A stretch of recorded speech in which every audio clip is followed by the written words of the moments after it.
जय हिंद। भारत में रेल हादसे होते रहते हैं, लेकिन चुनी हुई सरकार जब आम जनता को यह बताए कि अब आने वाले दिनों में एक भी रेल हादसा देखने को नहीं मिलेगा और उसके बाद भारत के इतिहास में एक साथ 3 ट्रेन आमने सामने आ जाने से एक बड़ा रेल हादसा हो जाए, तो यह चुनी हुई सरकार के लिए सबसे शर्मनाक घटना होनी चाहिए। लेकिन नैतिकता जैसी बात भारतीय जनता पार्टी की सरकार में कभी भी नहीं दिखाई देती। दोस्तों, भारत के इतिहास में ऐसे रेल मंत्री भी हुए जिन्होंने नैतिकता को देखते हुए अपने रेल मंत्री पद से अपना इस्तीफा सौंप दिया।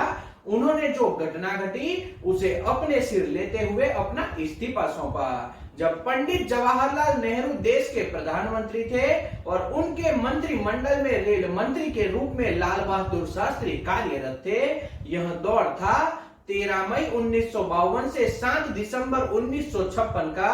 तब लाल बहादुर शास्त्री जी ने रेल मंत्री के कार्यकाल में एक रेल हादसे में लगभग 144 लोगों ने अपनी जान गंवाई और तकरीबन 200 से ज्यादा यात्री घायल हुए। ऐसे में अपने आप पर जिम्मेदारी लेते हुए रेल मंत्री के पद से लाल बहादुर शास्त्री जी ने अपना इस्तीफा प्रधानमंत्री जवाहरलाल नेहरू को सौंप दिया था। तो यह एक दौर था जब नेताओं में नैतिकता जैसा कुछ दिखाई देता था। इसी तरह से 1999 में असम में एक रेल दुर्घटना हुई, जब देश में रेल मंत्री के तौर पर हाल के बिहार के मुख्यमंत्री नीतीश कुमार कार्यरत थे और इस दुर्घटना के चलते तकरीबन 290 लोगों ने अपनी जान गंवाई। तब अपनी जिम्मेदारी और नैतिकता को स्वीकार करते हुए नीतीश कुमार ने उस वक्त देश के प्रधानमंत्री अटल बिहारी वाजपेयी को अपना इस्तीफा सौंपा था और नीतीश कुमार उस वक्त एनडीए की सरकार में मंत्री थे।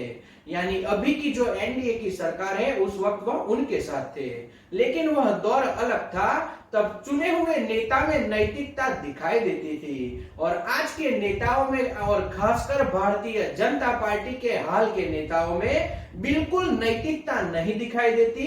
यह सभी दुर्घटना और घटनाओं में देखा जाता है और सभी लोगों को यह मानना भी होगा, क्योंकि भाजपा में कोई भी कभी भी अपना इस्तीफा नहीं सौंपता। भारत के इतिहास में रेल हादसों को देखा जाए तो वर्ष 1900 से 1947 तक कुल 8 रेल हादसे हुए, जिसमें 434 लोगों की मौत हुई। लेकिन इस वक्त भारत में अंग्रेजों का शासन था। फिर 1947 में भारत आजाद हुआ, तब से लेकर आज वर्ष 2023 तक भारत में तकरीबन 259 रेल हादसे हो चुके हैं और इन रेल हादसों में 8028 लोगों ने सरकारी आंकड़ों के अनुसार जान गंवाई है। यानी कि यह आंकड़ा आप सच भी मान सकते हो। लेकिन जब चुनी हुई सरकार के रेल मंत्री जनता को यह वादा करते हैं कि भारत सरकार ने एक ऐसी टेक्नोलॉजी निकाली है जिस टेक्नोलॉजी का उपयोग आने वाले दिनों में रेल हादसे रोकने के लिए किया जाएगा, और रेलवे मंत्री के द्वारा यह भी बताया जाए कि अगर 2 ट्रेन आमने सामने आ जाती है तो 2 ट्रेनों के टकराने से पहले ही खुद ब खुद दोनों ट्रेन अपने आप ही ब्रेक लगाएगी, यानी कि कोई भी रेल हादसा नहीं होगा। लेकिन ऐसी टेक्नोलॉजी का आम जनता को भारत सरकार और रेलवे मंत्री के द्वारा यह वादा किया गया था, लेकिन भारत के इतिहास में पहली बार देखा गया 3 ट्रेन आमने सामने टकरा गई, लेकिन सरकार ने किए वादे के अनुसार एक भी ट्रेन ने खुद ब खुद ब्रेक नहीं लगाया और इसी वजह से आज 300 से ज्यादा लोगों ने इस रेल दुर्घटना में अपनी जान गंवाई है। और सरकार अब भी यह बात बताने से पीछे नहीं रहती कि उनकी टेक्नोलॉजी कहां गई।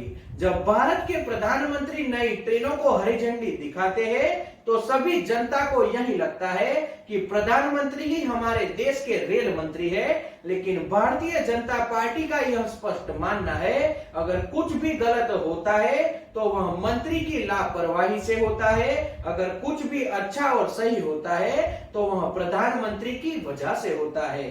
यानी कि सब कुछ अच्छा प्रधानमंत्री ही करते हैं और जो भी गलती होती है वह दूसरे करते हैं। इसी वजह से आज भारत में ऐसा दिखाई देता है कि कोई भी नेता अपनी नैतिक तरीके की जिम्मेदारी स्वीकारने से पीछे हट जाता है और अपने आप अपनी गलती नहीं स्वीकारता।